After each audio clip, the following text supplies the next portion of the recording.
rulers of destiny. There is no chance, no destiny, no fate can circumvent or hinder or control the firm resolve of a determined soul. Gifts count for nothing. Will alone is great. All things give way before it soon or late.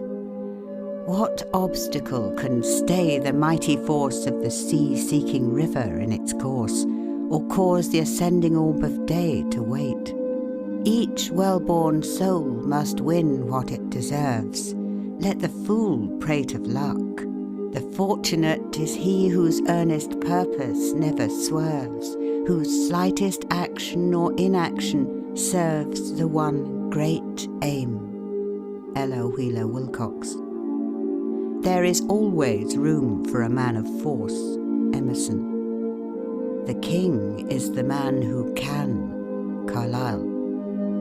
A strong, defiant purpose is many-handed and lays hold of whatever is near that can serve it. It has a magnetic power that draws to itself whatever is kindred. T. Munger. What is willpower looked at in a large way but energy of character? Energy of will, self-originating force, is the soul of every great character. Where it is, there is life. Where it is not, there is faintness, helplessness, and despondency. Let it be your first study to teach the world that you are not wood and straw, that there is some iron in you.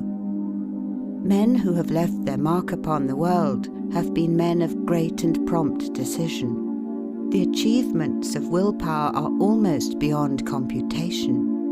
Scarcely anything seems impossible to the man who can will strongly enough and long enough. One talent with a will behind it will accomplish more than 10 without it, as a thimbleful of powder in a rifle, the bore of whose barrel will give it direction, will do greater execution than a carload burned in the open air.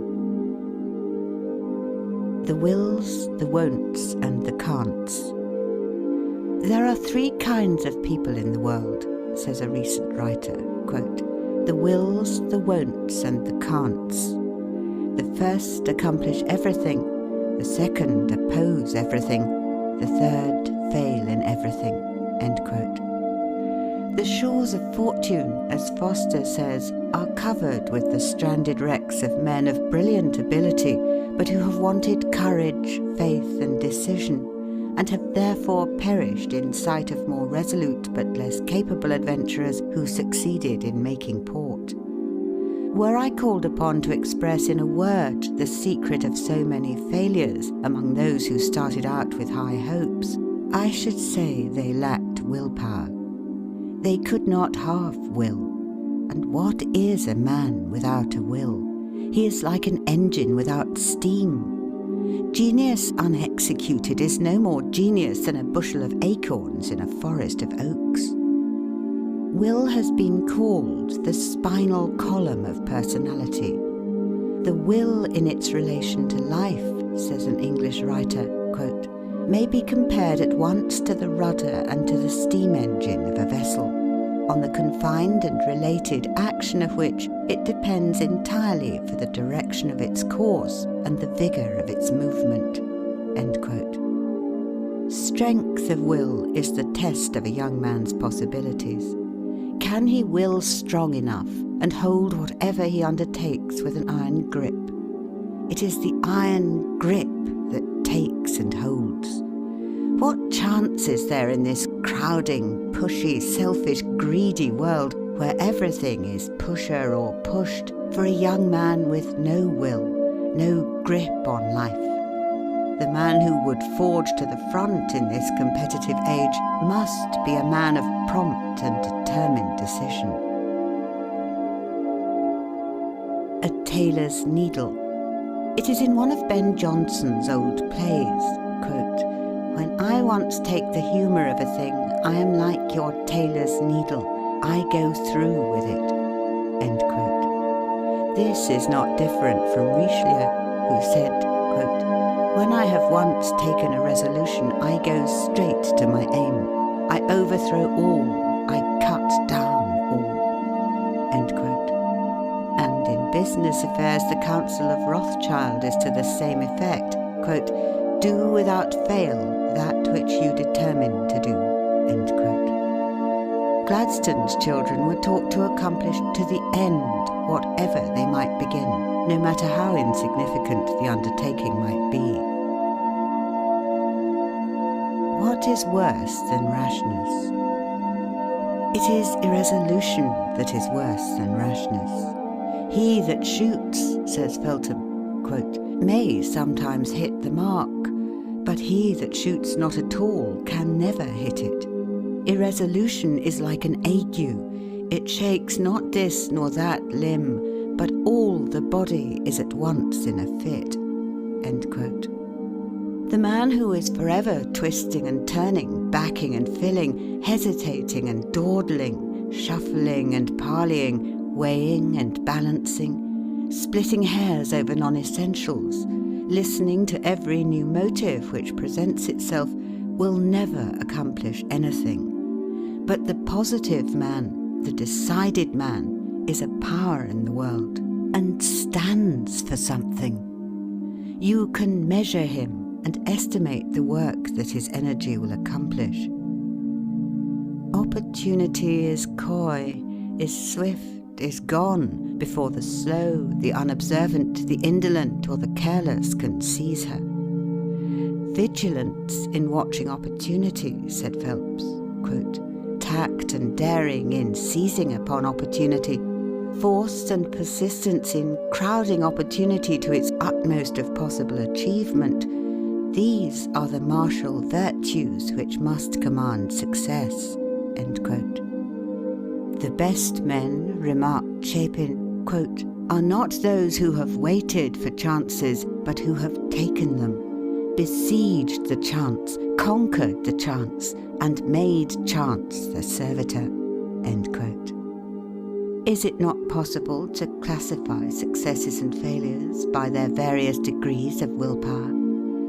A man who can resolve vigorously upon a course of action and turns neither to the right nor to the left, though a paradise tempt him, who keeps his eyes upon the goal, whatever distracts him, is sure of success. Not every vessel that sails from Tarshish will bring back the gold of Ophir. But shall it therefore rot in the harbour? No, give it sails to the wind. Conscious power. Conscious power, says Mellers, quote, exists within the mind of everyone. Sometimes its existence is unrealized, but it is there. It is there to be developed and brought forth, like the culture of that obstinate but beautiful flower, the orchid. To allow it to remain dormant is to place oneself in obscurity, to trample on one's ambition, to smother one's faculties. To develop it is to individualize all that is best within you and give it to the world. It is by an absolute knowledge of yourself, the proper estimate of your own value. End quote.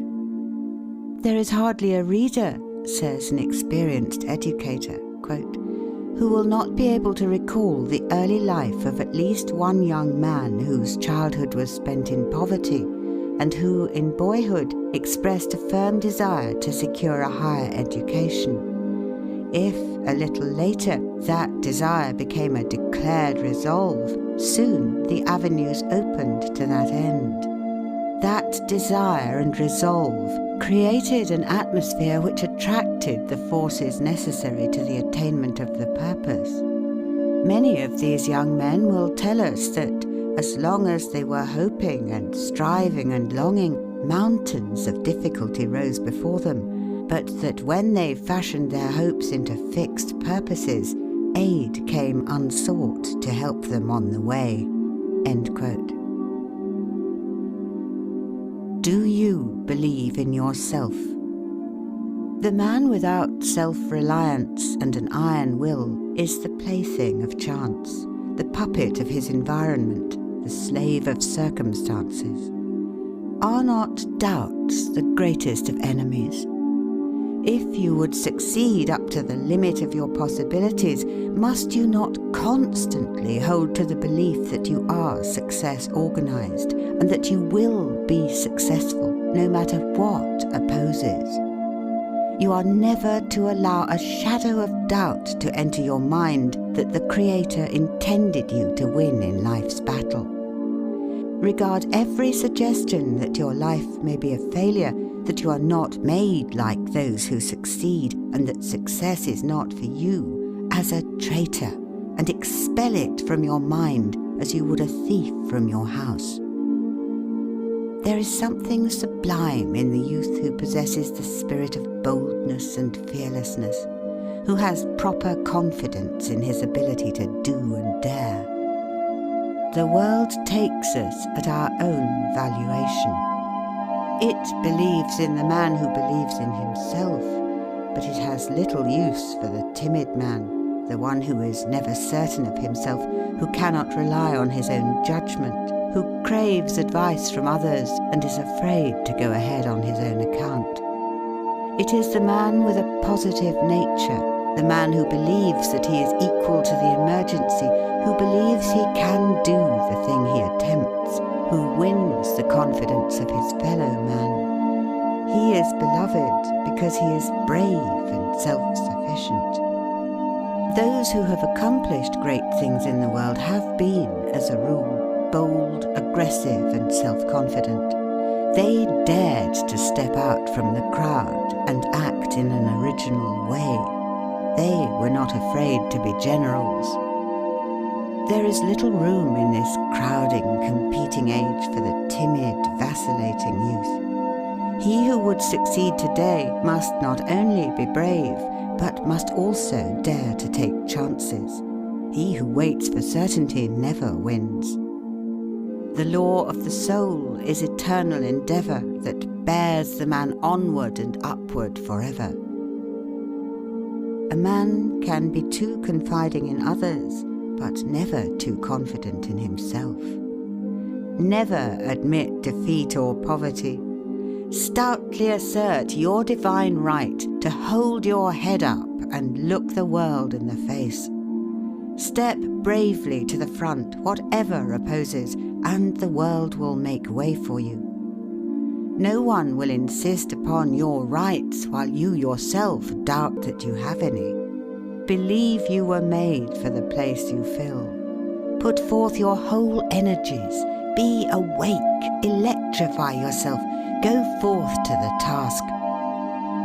A young man once said to his employer, quote, "Don't give me an easy job. I want to handle heavy boxes, shoulder great loads. I would like to lift a big mountain and throw it into the sea."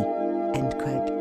And he stretched out two brawny arms while his honest eyes danced and his whole being glowed with conscious strength. The world in its heart admires the stern, determined doer. The world turns aside to let any man pass who knows whither he is going. It is wonderful how even the apparent casualties of life seem to bow to a spirit that will not bow to them, and yield to assist a design after having in vain attempted to frustrate it. The man who succeeds, says Prentice Mulford, quote, must always in mind or imagination live, move, think and act as if he gained that success, or he never will gain it. End quote. We go forth, said Emerson, quote, austere, dedicated, believing in the iron links of destiny, and will not turn on our heels to save our lives. A book, a bust, or only the sound of a name shoots a spark through the nerves, and we suddenly believe in will. We cannot hear of personal vigour of any kind, great power of performance, without fresh resolution.